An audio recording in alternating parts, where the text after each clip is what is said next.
everyone. Welcome to ENN. On TV. Ray Rowe.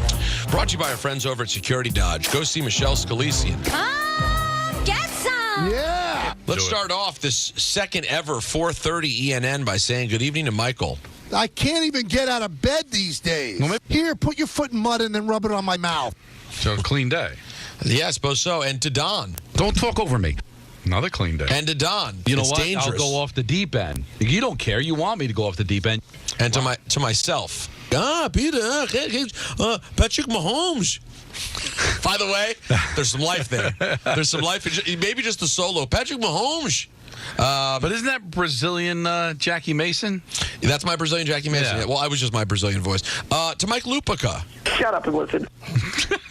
No, I know what a snowflake you are. I thought I was the snowflake on this show. No, you're not the chief snowflake, but let me put it this way. You're on the medal stand. He was on fire stuff. today. Yeah, he was good. You know, why did we ever think that Lupica would work in 10 minutes? And for the record, Lupica's on his way to. Speaking of metal, he's on his way to the top of the guest list in the history of the show. Yes. And you know, Rick DiPietro has lots of things to say about Peter Rosenberg. Whose idea was it to make Mike Lupica weekly? You. That's right. Producer brain. And for reasons that are beyond us, Steve Young cannot contribute to his number one status. So I think Mike Lupica's got a chance to be number one. Holy crap. Yeah, he's in a really, really good situation.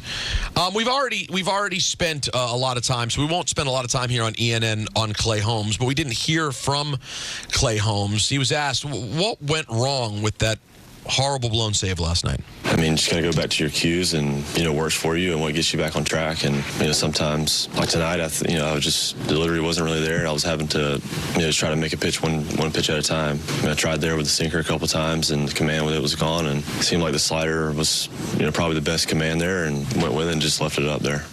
7-4 in the end. Rangers beat the Yankees. Good job on the call, Michael. Thank you, Don. I wouldn't know, but I was. Well, we should hear it if we can. Just because the whole, Michael's a shill and he's such a fan. Oh, you know what? I want to hear I got the Don. You don't have to listen. You don't have to play it, but I got the nicest compliments from people I respect today, and Don's just another one. Well, you know what? I want to hear it, and I'll tell you realistically whether those people are shills or actually telling you the truth. Here we go. This is from the Yes Network last night. Deep to left field. Fair ball. It's gone. See ya. Ball game. Grand slam. A gut punch to the New York Yankees as Holmes blows another one, and the Rangers win. Now, very nice call. Almost shockingly down the middle. Did you get any hate for sounding almost slightly joyful? Well, I didn't sound joyful at all. I mean, I thought Bob Papa put it best on Twitter today. He said that Marty Glickman once told him, a great moment is a great moment, whether it's for the team that you're broadcasting or not. And that was a great baseball moment. I think that's what I mean by joyful. You sound like you're calling a big moment, which I know can irritate Yankee fans who only think a big moment can happen for the Yankees. I thought I saw one thing on social media. Why did I have to turn that on to make it seem like a Ranger announcer? But most people said that it was very fair, and it makes them laugh. Everybody's saying I'm the most fair announcer there is. Makes everybody laugh at the Yankee boy comment. And I wasn't trying to prove anything. It was. I mean, that's how Yankee fans felt. Can you believe that they just lost? And I put that it was a gut punch to the Yankees. That's right. And you were absolutely right. Not so for the New York Mets, who get themselves yet another win last night over the Red Sox, 7-2. That's 6 straight for your New York Metropolitans. Here's Francisco Lindor on the sense of urgency in this playoff race. We've been feeling that for a while. This is not just September. Yeah, in September we're getting closer. We have less games, but for a while we have had a sense of urgency, and it's not just me, it's everybody in here, even the guys that get called up. They understand that we're on a mission. And there's Clay Holmes, and on the other side there's David Peterson feeling confident after another strong outing. Yeah, I think good performances do that for you. They build confidence, and just trying to look back at the starts and what did I do well, what can I build off of, and what needs to get better for the next one. And so I think we're just sticking to the process and taking it one start at a time, one pitch at a time, and trying to simplify it as much as we can. Last 7 starts under 2 ERA, Don. Who saw this coming? That he was going to be this kind of a... No one. Really, a stud in the rotation. He's been invaluable. 11 strikeouts last night on his 29th birthday. He's 9-1. I mean, it's just overall. You talk about how good he's been lately, but he's 9-1. Like I said, 11 strikeouts last night. What's his ERA now? It's definitely in the twos. I'm still waiting for it. 2.75. Come on, that's good stuff. That's what it you really want. is. That's what you want.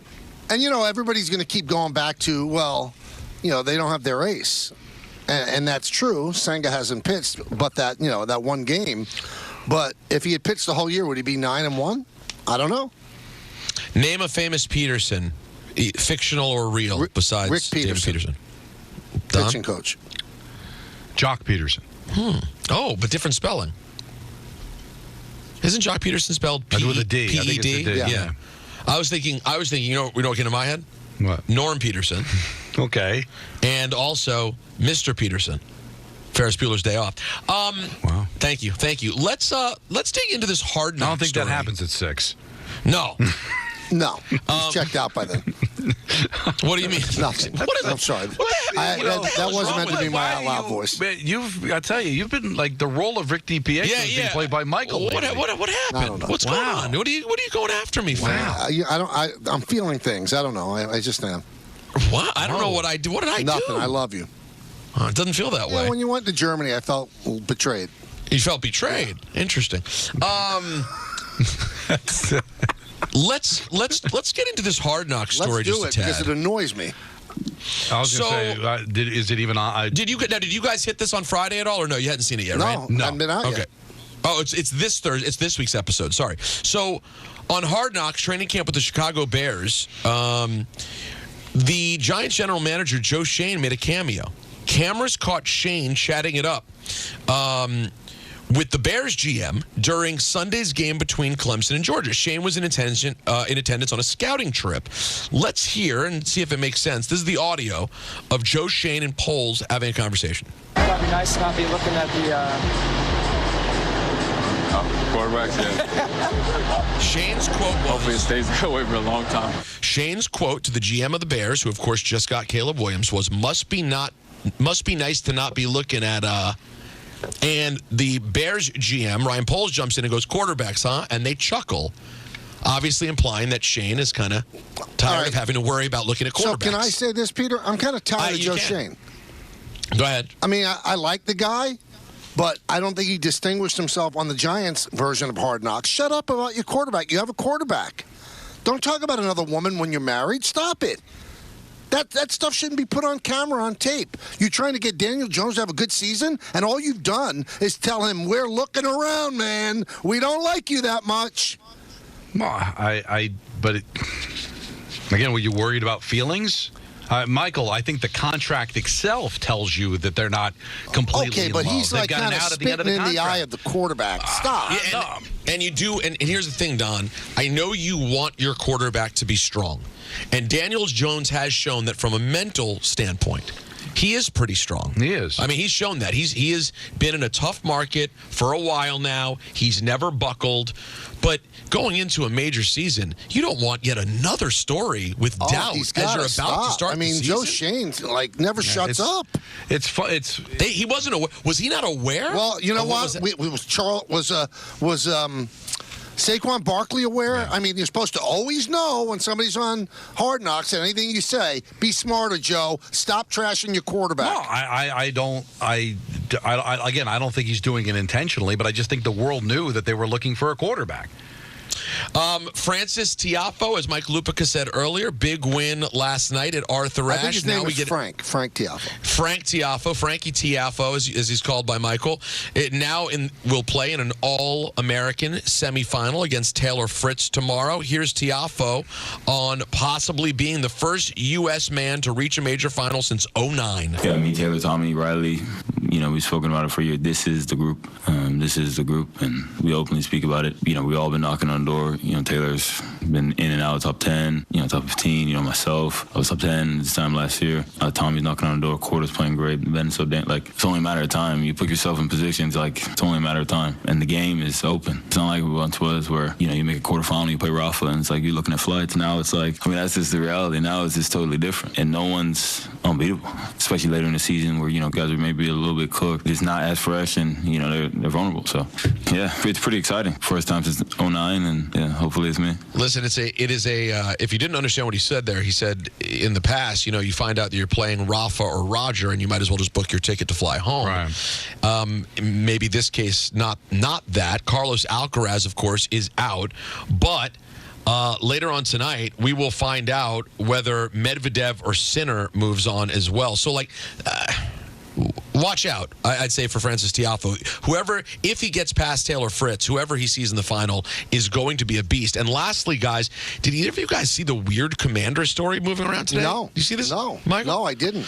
The Washington Commanders have suspended an employee who made comments about the team's players being anti-gay, accusing Jerry Jones of being racist and anti-gay, and calling Roger Goodell a $50 million puppet. His name's Rael Entine. I'm not familiar with the guy. He's like the head of content or something. And Michael, basically, there's like this sort of renegade vigilante journalism company that's sending people out onto, quote, dates and recording the conversation and then outing these people for the things that they said. I understand that it's legal. I don't understand how it's legal. And now this is the front page. This is the front page of ESPN.com, and this guy's suspended because of things that he said personally. So he said this on a date, and the person on the date was recording him. Yes, and the crazy thing is, though, if you listen to the audio, Michael, you'd be surprised that he wasn't hip to it being more. The woman's asking questions that are so detailed and specific. Tell me more about what the players are like. And he says, oh, well, some of the players are really dumb. Some are smart, though. I mean, honestly. Well, didn't John Sterling lose the Clippers because of that? Yeah, lost the team that he owned. Maybe don't think like that. Maybe don't speak like that. But the things that he's saying, if you go back and listen, if you go read these things, Michael, they're not politically driven. They're just sort of his opinions on what these people really are.